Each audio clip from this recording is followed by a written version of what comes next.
ಕೆಲವು ಸಾರಿ ಪೊಲೀಸರು ಆರೋಪಿಗಳನ್ನ ಕಸ್ಟಡಿಗೆ ಪಡೆದಾಗ ತನಿಖೆ ಮಾಡೋದಷ್ಟೇ ಅಲ್ಲ, ಅವರ ಬಗ್ಗೆ ತುಂಬಾ ಎಚ್ಚರಿಕೆಯಿಂದ ಕೂಡ ಇರಬೇಕಾಗತ್ತೆ.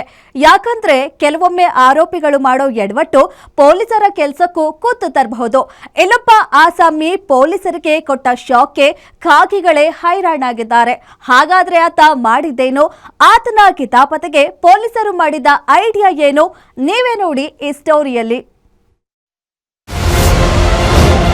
ಪೊಲೀಸರ ಟಾರ್ಚರ್ಗೆ ಹೆದರಿ ಕೀ ನುಂಗಿದ ಕಿರಾತಕ.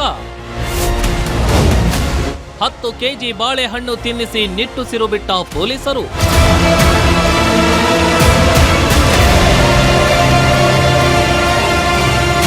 ಖಾಸಗಿ ಆಸ್ಪತ್ರೆ ಎದುರು ನಿಂತಿರುವ ಪೊಲೀಸ್ ಜೀಪ್.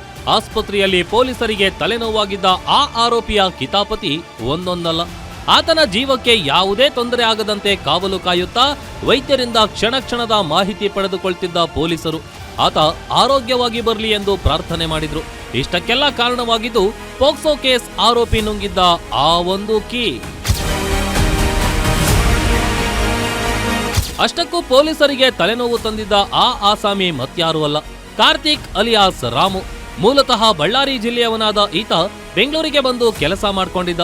ಹೀಗಿರುವಾಗ ಬೆಂಗಳೂರು ಉತ್ತರ ತಾಲೂಕಿನ ಗಂಗೊಂಡನಹಳ್ಳಿಯಲ್ಲಿ ವಾಸವಾಗಿದ್ದ ಜಯಶ್ರೀ ಅನ್ನೋರ ಅಪ್ರಾಪ್ತ ಬಾಲಕಿಯನ್ನ ಪುಸಲಾಯಿಸಿ ಕರೆದುಕೊಂಡು ಹೋಗಿದ್ದ. ಮಗಳು ಕಾಣೆಯಾಗಿದ್ದಾಳೆ ಎಂದು ಪೋಷಕರು ಮಿಸ್ಸಿಂಗ್ ಕಂಪ್ಲೇಂಟ್ ಕೊಟ್ಟಾಗ ಇದೇ ರಾಮು ಮೇಲೆ ಅನುಮಾನ ವ್ಯಕ್ತಪಡಿಸಿದ್ರು. ಕೂಡಲೇ ಕಾರ್ಯಪ್ರವೃತ್ತರಾದ ಪೊಲೀಸರು ಈತನನ್ನ ಟ್ರೇಸ್ ಮಾಡಿ ಠಾಣೆಗೆ ಕರೆದುಕೊಂಡು ಬಂದಿದ್ದಾರೆ.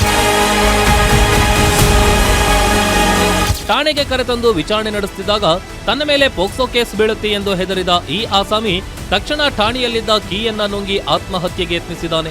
ಇದನ್ನು ಗಮನಿಸಿದ ಪೊಲೀಸರು ತಕ್ಷಣವೇ ಆತನನ್ನ ಖಾಸಗಿ ಆಸ್ಪತ್ರೆಗೆ ಸೇರಿಸಿ 3 ದಿನಗಳ ಕಾಲ ಚಿಕಿತ್ಸೆ ಕೊಡಿಸಿದ್ದಾರೆ. ಅಲ್ಲದೆ ವೈದ್ಯರ ಸಲಹೆಯಂತೆ ಆತನಿಗೆ ಬರೋಬ್ಬರಿ 10 ಕೆಜಿ ಬಾಳೆಹಣ್ಣು ತಿನ್ನಿಸಿ ಕೊನೆಗೂ ಮಲದ ಮೂಲಕ ಕೀ ಹೊರಬರುವಂತೆ ಮಾಡಿ ನಿಟ್ಟುಸಿರು ಬಿಟ್ಟಿದ್ದಾರೆ.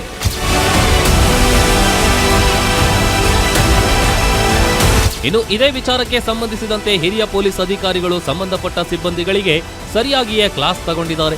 ಸದ್ಯ ಆಸ್ಪತ್ರೆಯಿಂದ ಆರೋಪಿಯನ್ನ ಡಿಸ್ಚಾರ್ಜ್ ಮಾಡಿಸಿರುವ ಪೊಲೀಸರು ಮತ್ತೆ ಕಸ್ಟಡಿಗೆ ಪಡೆದು ವಿಚಾರಣೆ ಮುಂದುವರೆಸಿದ್ದಾರೆ.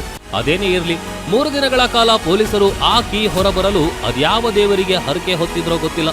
ಆದ್ರೆ ಆರೋಪಿ ಮಾತ್ರ ಖಾಕಿ ಪಡೆಗೆ ಅಕ್ಷರಶಃ ಬೆವರಿಳಿಸಿದ್ದಂತೂ ನಿಜ. ಮೂರ್ತಿ ಬೀರಯ್ಯನ ಪಾಳ್ಯ, ಗ್ಯಾರಂಟಿ ನ್ಯೂಸ್, ನೆಲಮಂಗಲ.